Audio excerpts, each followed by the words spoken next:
지난 여름 경북 예천군 수해 현장에서 실종자 수색에 나섰다가 순직한 고 최상병 사건이 발생한 지 한 달 반이 지났습니다. 오늘 토크와이드에서는 이번 사건 좀 더 깊이 있게 알아보기 위해서 김영남 군인권센터 사무국장 모셨습니다. 어서 오십시오. 네, 안녕하십니까.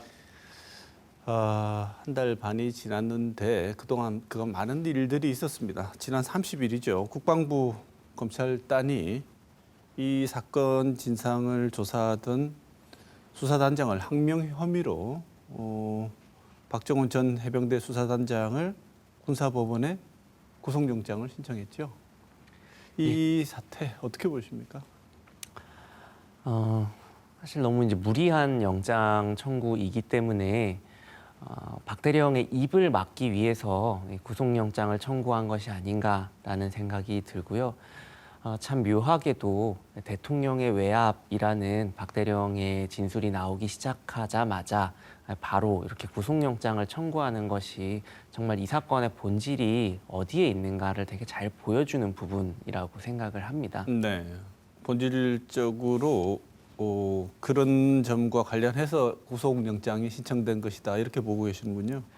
예, 네, 그래서 구속영장. 이 보면 국회에서 또 국민동의 청원이라는 것을 해병대 고 최수근 상병 사망 사건 진상 규명을 위한 국정조사 실시 청원이란 걸 등록을 해서 노력을 하신 끝에 등록이 됐어요. 실제로 몇 명의 동의가 모였고 국정조사 필요한 이유 어떻게 보십니까? 5만 명의 시민들께서 이제 국정조사가 필요하다는 동의 청원에 참여를 해주셔서 청원이 성사가 되었고 현재 국회 국방위원회에서 청원심사소위원회에 회부되어서 논의가 될 예정입니다. 네. 국정조사가 필요한 이유는 되게 분명하다고 생각합니다. 현재는 사실 박 대령을 비롯해서 박 대령 외에도 군에 실제로 이 사건 수사에 참여했었던 수사관들이나 군 검사들 그리고 이런 실무진들의 이야기가 전혀 밖으로 나오지 못하고 있는 구조입니다. 왜냐하면 이들이 군 내부에 있는 현역 군인들이기 때문인데요. 네. 이들의 목소리를 국민들의 대표가 모여있는 국회로 불러내서 과연 이 사건 수사 외압의 진실은 무엇인가에 대해서 밝히는 기회의 장이 필요하고 그러기 위해서는 국정조사가 빠르게 지금 좀 추진이 될 필요가 있다라고 생각합니다. 네. 지금 말씀 들어보면 국정조사가 내부에 있는 얘기들을 어떤 얘기들이 오고 갔는지 실제로 어떻게 진행됐는지를 알기 위해서는 국정조사가 필요하다 이렇게 말씀을 하고 계신 것 같은데 근데 민주당 같은 경우에는 특검하자고 얘기하고 있고요. 정의당 같은 경우에는 특검도 하고 국정조사도 해야 된다 이렇게 얘기를 하고 있습니다. 국정조사와 특검 어떤 차이가 있길래 이렇게 다른 얘기들이 나오고 있는지 그리고 실제로 군인권센터 입장에서 보시기에는 군대 내에서 발생한 이런 특수성을 고려할 때 특검과 국정조사 둘 중 어떤 게 더 실효성이 있다고 보십니까? 저는 두 가지가 다 추진이 될 필요가 있고 각각의 성격이 다르기 때문에 그렇다고 이제 생각을 하는데요. 특검 같은 경우에는 2021년도에 있었던 고 이해람 중사 사망 사건이 군에서 벌어진 사건으로는 최초의 특검이 도입이 된 바가 있습니다. 다만 특검이 2022년도에 도입이 되었기 때문에 그 1년의 사이에 관련자들이 핸드폰을 다 바꾼다던가 이런 한계들이 좀 있었습니다. 네. 그런 전례를 비추어 봤을 때 사실 지금 아까 말씀드렸던 것처럼 진술을 해야 되는 사람들이 대부분이 현역 군인인 상황에서 바로 특검으로 넘어가게 되면은 이들이 자유롭게 진술하기가 되게 어려운 상황이 될 수가 있고 그렇기 때문에 국회로 불러내서 이들이 진실을 얘기할 수 있는 뒷받침을 해주는 이런 역할로서 국정조사를 전 단계로 밟고 국정조사의 결과로 특별히 수사해야 되는 부분들이 분명하게 확인이 되었을 때 특검으로 넘어가는 것이 관련된 사람들이 이 수사 외압의 진실을 어떤 두려움 없이 이야기할 수 있는 발판이 되어줄 수 있을 것으로 보입니다. 네. 시간적으로 볼 때 실효성을 따져볼 때도 국정조사를 먼저 하고 근데 여기서 일단 급한 것과 이 증거가 없어지기 전에 훼손되기 전에 확인해야 되는 내용은 먼저 확인을 하고 이후에 특검을 추진하는 게 이 실체적인 진실을 밝히는데 도움이 되는 과정이다 이렇게 말씀을 주셨는데 그런데 왜 민주당은 특검 얘기만 할까요? 실효성 있는 국정조사 빨리 시작하면 될 텐데. 이제 당초에 국정조사 동의 청원을 저희가 시작하기 전에 아마 특검 이야기를 먼저 했던 것으로 이제 확인이 되는데요.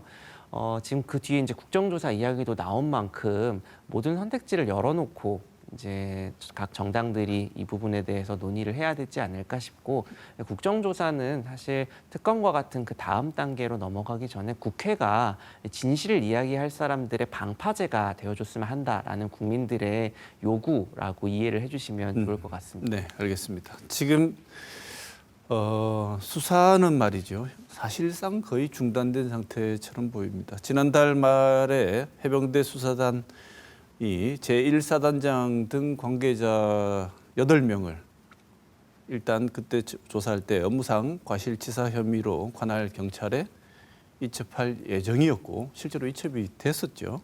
그러다 다시 찾아가긴 했지만 사건 원인 조사하던 중 수사단장인 박정훈 대령이 국방부 장관에게 단계를 거쳐서 보고를 다 했고 결국 최종 결재자인 국방부 장관의 결재도 받았었습니다. 그런데 갑자기 국방부에서 급제동이 걸렸단 말이죠. 그 과정에서 항명 얘기들이 있었고 보직 해임되고 처음에는 항명 수괴죄에서 항명죄로 바뀌어서 수사를 받게 됐습니다. 일련의 과정이 뭔가 정상적인 절차가 아니지 않느냐는 의문점, 그다음에 그런 시선들이 많이 있는 것 같습니다. 여러 보도에서도 그런 얘기가 나오는데 이거 어떻게 된 거라고 보십니까? 지금 이제 국방부 장관을 위시한 군의 수뇌부와 박정훈 대령의 이야기가 계속 갈리고 있고 누가 지금 거짓말을 하고 있느냐로 초점이 굉장히 모아지고 있는 상황인데요.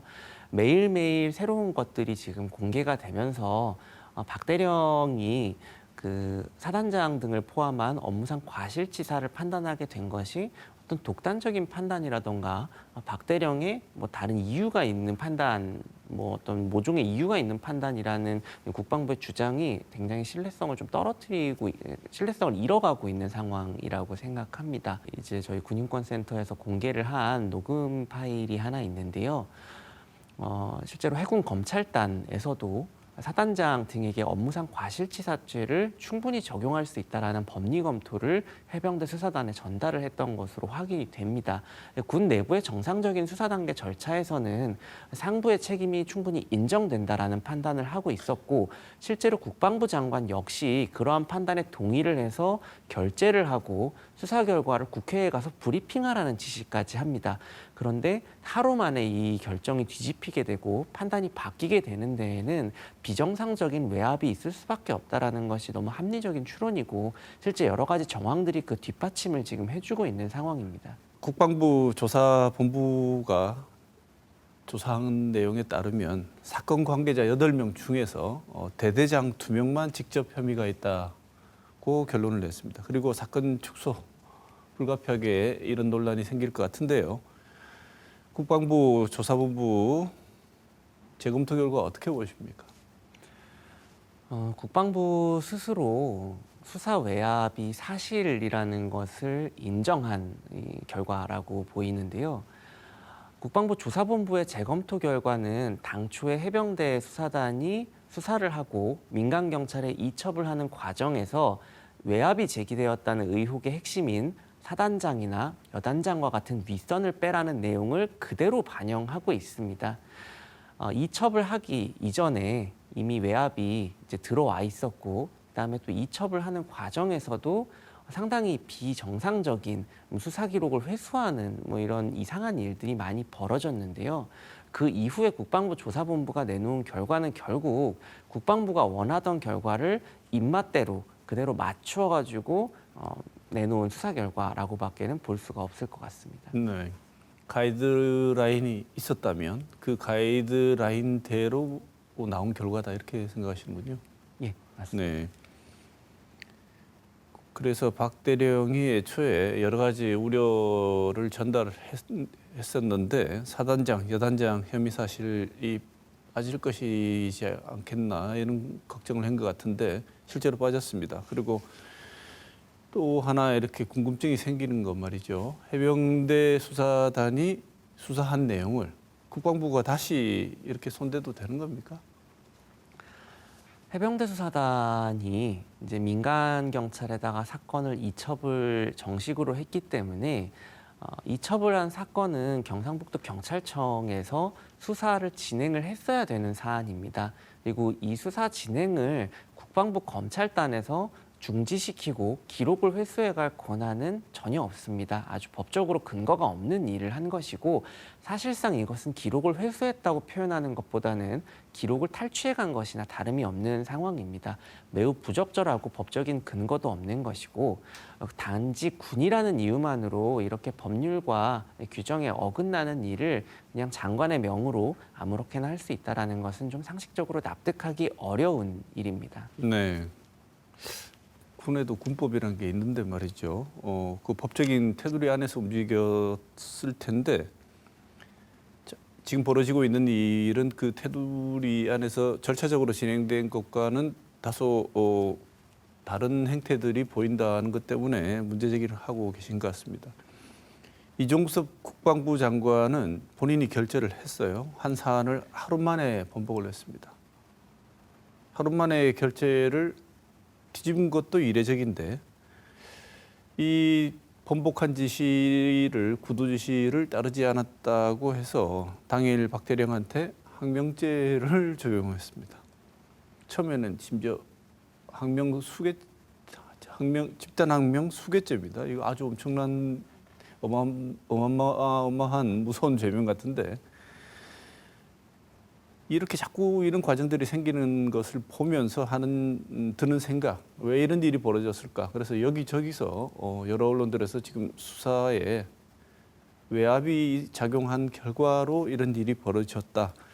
그렇지 않다면 장관이 하루 만에 뒤집을 가능성도 없고 그 과정 내에서 항명했다고 바로 집단항명 수괴죄라는 어마어마한 죄명을 붙여서 일을 진행하는 것은 좀 비정상적이다 이렇게 얘기를 하고 있습니다.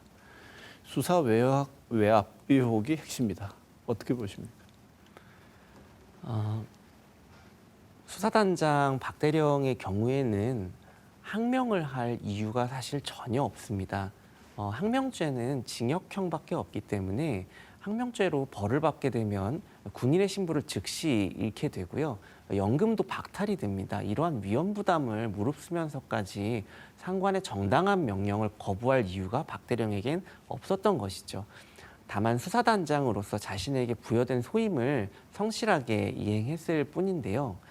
그런 성실하게 이행한 수사의 결과를 장관도 확인을 했고 결재를 했고 그런데 말씀하신 것처럼 다음 날 바로 뒤집어 버리는 상황이 발생합니다. 지금 제기되고 있는 의혹은 그 결재와 뒤집기의 사이에 대통령의 경로가 있었다라는 것인데요. 대통령이 그 장관이 결재한 다음 날에 수사 결과를 보고받고 굉장히 화를 내면서 이런 식으로 벌을 주면 대한민국의 사단장 할 수 있는 사람이 누가 있느냐라고 하면서 장관을 연결해서 바로 시정을 하라는 지시를 했다라는 것이 지금 의혹의 핵심입니다. 대통령이 경로를 했기 때문에 장관이 모든 절차와 이전의 과정들을 뒤집고 결정을 번복할 수 있었다라는 것은 지금까지 장관이 왜 결재를 번복했는가에 대해서 설명이 되지 않는 부분을 너무나도 분명하게 설명해주는 한 대목일 수밖에 없다라고 생각이 됩니다. 네, 그렇게 수사 외압이 작동했을 거라고 추측하고 계신데 대통령실은 국회에 나와서도 지금 말씀하신 내용들을 거의 전부 다 부정하지 않았습니까? 그런 일이 없다. 심지어 보고도 받지 않았다고 얘기를 하는데 그런데 군인인권센터에서는 최근 기자회견 열고 최상병의 안타까운 사망 원인 규명을 방해하기 위해서 권력자가 조직적으로 수사에 개입한 권력형 범죄다. 이렇게 얘기를 했습니다. 이거는 굉장히 결이 다른 얘기거든요. 권력자가 대통령이라고 지칭을 하지 않았습니다만 권력자가 우연이 아니라 조직적으로 개입한 권력형 범죄다. 이렇게 기자회견을 하셨는데 윤석열 대통령이 처음 수사 결과 받아보고 방금 말씀하셨지만 격노했다고 말씀을 하셨어요. 이런 보도들도 여럿이 있었던 것 같은데 어떤 경로, 어느 정도로 이 보도 대통령실의 외압 의혹에 대해서 확신하시는지요? 아니면 믿고 계시는지요? 당시 수사에 참여했었던 해병대 수사단이 대통령이 경로해서 이 결과가 이렇게 되었다라는 사실을 전해 들은 것은 해병대 사령관으로부터 전해 들었다라고 합니다.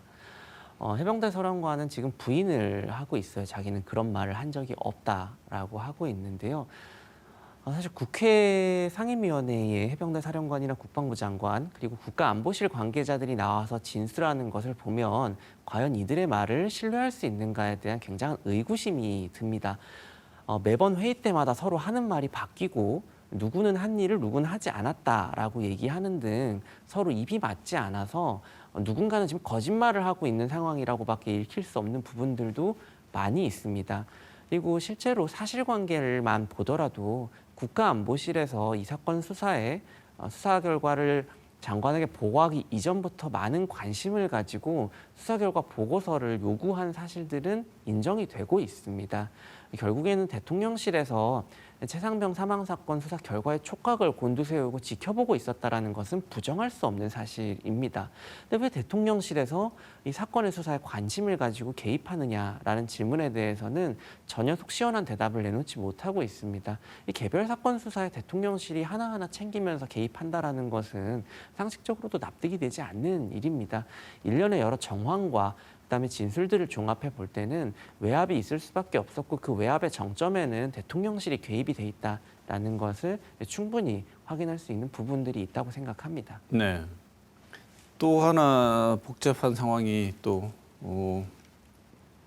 벌어지고 있는 것 같은데요. 군인권센터가 참 복잡합니다. 군인권센터가 해병대 1사단장 등 8명 그리고 또 경북경찰청장을 고발했고요.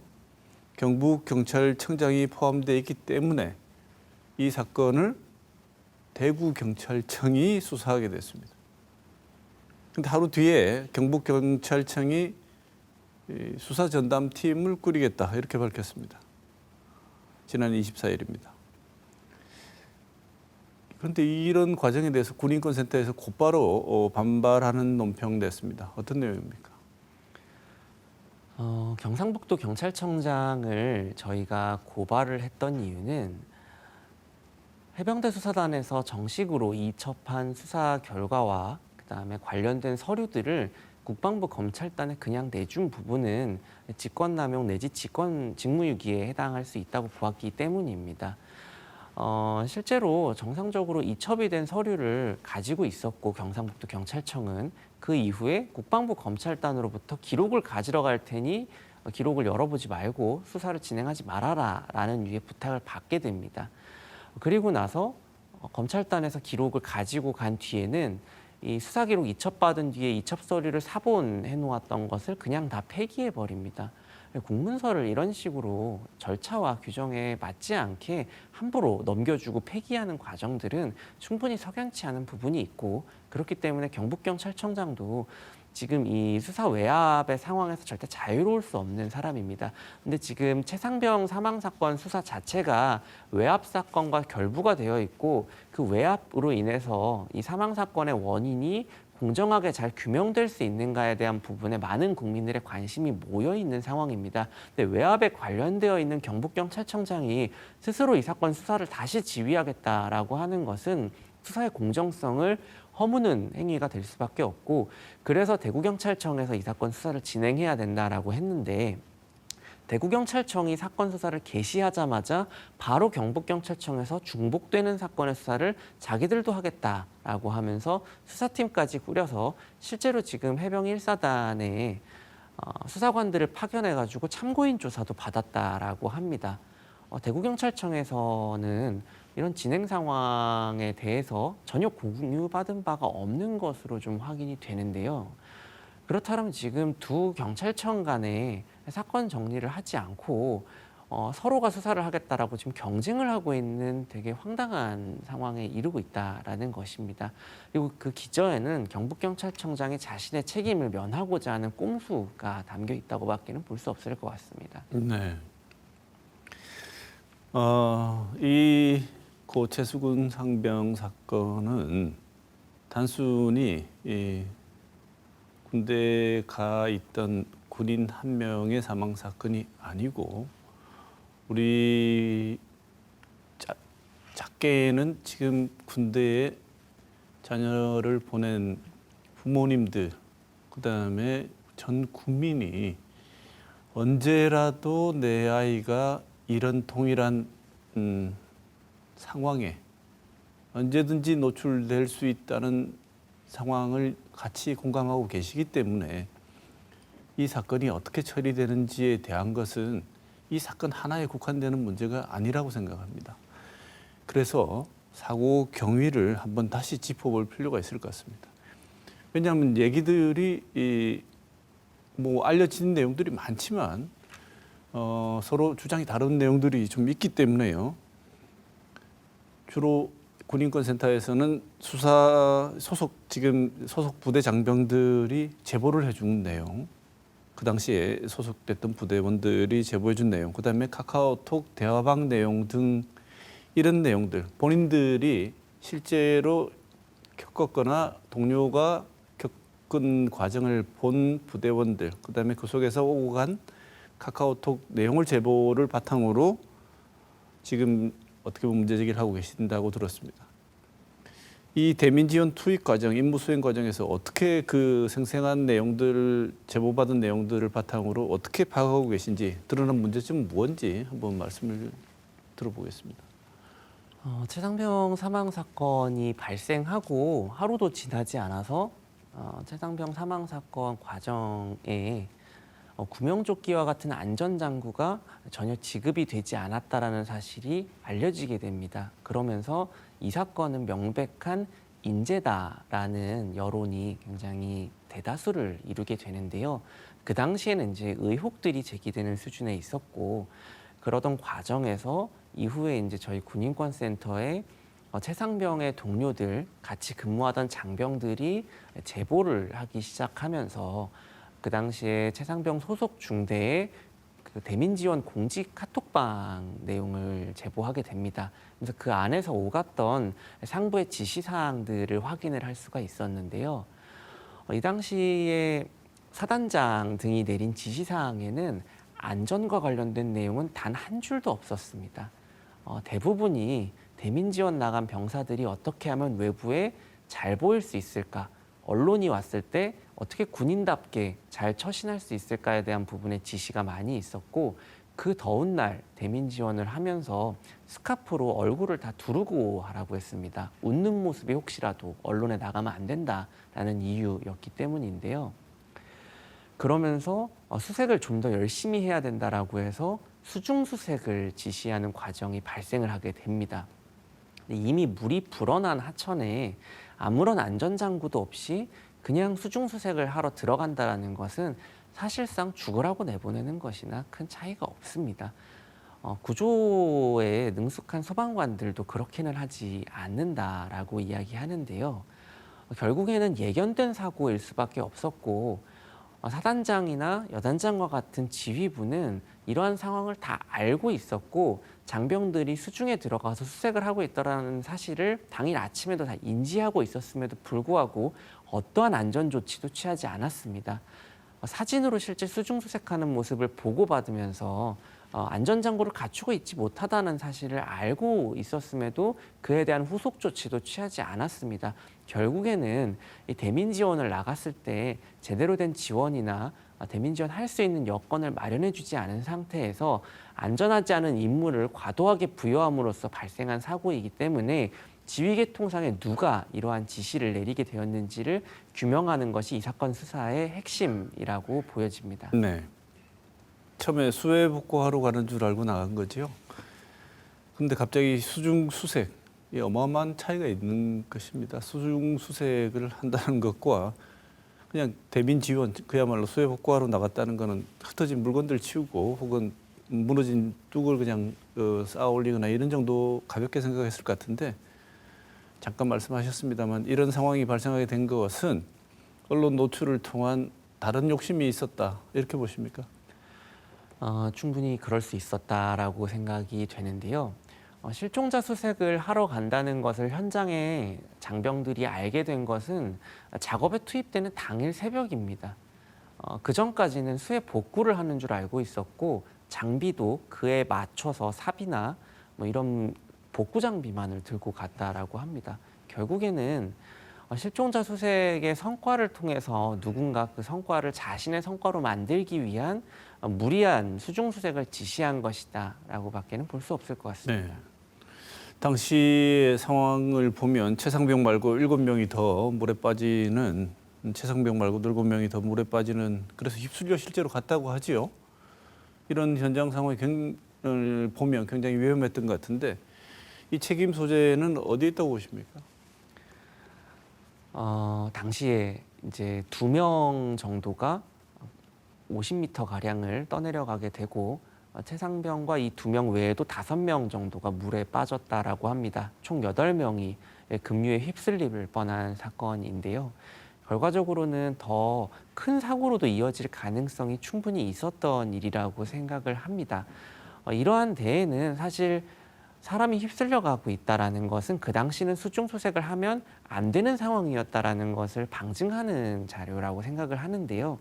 그렇기 때문에 이 수중 수색을 무리하게 투입하게 된 경위가 어떻게 되는가가 이 사건의 발생 원인의 핵심이라고 생각하고 결과적으로는 그 수중 수색을 지시하게 되는 과정에 사단의 윗선이 다 개입이 되어 있었기 때문에 그들 분명히 책임을 져야 되는 부분이 있다라고 생각을 합니다. 지금 말씀하신 걸 보면은 그 정도의 이 책임 소재, 명령 개통에 따른 구체적인 증거라든지 이런 걸 통해서는 책임 소재가 어디 있었는지를 밝히는 것은 그렇게 어려운 일이 아니고 이미 드러나 있는 증거나 자료도 충분하다 이렇게 보십니까?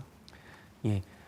이 외에도 사실 해병대 수사단에서 사단장 등의 지휘부 혐의를 입증하기 위해서 만들어 놓은 수사 자료가 100페이지가 넘는다라고 하고 수사단 외에도 해군 군검찰에서도 사단장에게 업무상 과실치사 혐의가 충분히 적용될 수 있다라고 법리 검토를 해준 것으로 확인이 되고 있습니다. 네.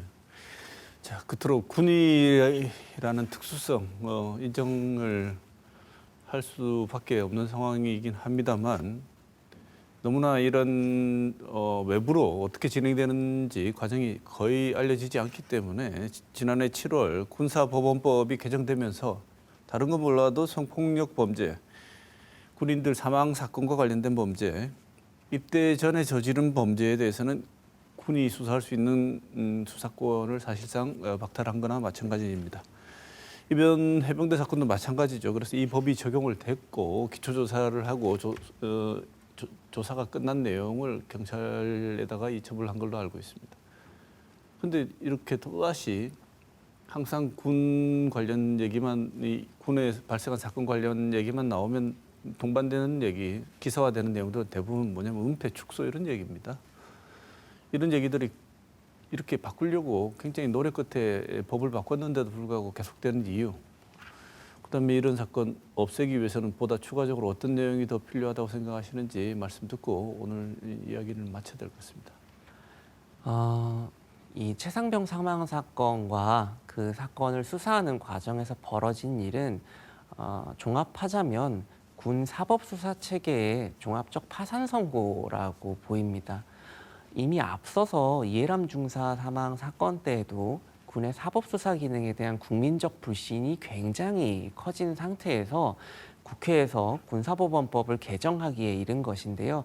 이 당시에도 원안은 군의 사법수사 기능을 전쟁이 없는 평시에는 전부 민간으로 이관하자라는 것이 원안이었습니다. 다만 국방부가 열심히 반대했기 때문에 일부 범죄에 대한 수사 재판 관할만 민간으로 넘어가게 됐던 것인데요. 결과적으로는 국방부와 타협을 했던 것입니다. 만약 이번 사건의 경우에도 해병대 수사단장이 외압에 그냥 굴하고 그 결과를 수용해서 정상적인 이첩 절차 과정에서 그냥 상부를 빼고 초기에 이첩을 했었더라면 내부에서 어떤 일이 벌어지는지를 지금 국민들이 아는 것처럼 소상히 알 수 없었을 것입니다. 결과적으로 시스템이 굉장히 잘못 오작동되고 있는 것을 수사단장이라고 하는 한 사람의 양심에 기대서 지금 확인을 할 수 있는 상황이 되었는데, 그렇다면 이 군사법수사 기능이 과연 공정한 수사와 재판을 할 수 있는 시스템이 맞느냐라는 데 있어서는 더 이상 이론의 여지 없이 그럴 수 없다라는 답을 내려야 되는 상황이라 생각하고, 당초 이해람 중사 사망 사건이라는 뼈아픈 교훈을 딛고 군사법원법을 개정을 했음에도 여전히 그 타협안이 모자란 부분이 있다라고 노정이 되고 있기 때문에 이번 기회에 군 사법수사 기능을 군에 남겨두는 것에 대해서 다시 한번 재고할 필요가 있고, 전면적으로 평시에는 민간으로 다 이관하는 것을 재논의해야 되는 시점이라고 생각합니다. 네. 오늘 토크와이드는 고 최상병 사건 진실 규명 과정과 절차, 그리고 그 속에서 발생하는 여러 가지 문제점들에 대해서 김영남 군인권센터 사무국장 모시고 좋은 얘기 들었습니다. 고맙습니다. 예, 감사합니다.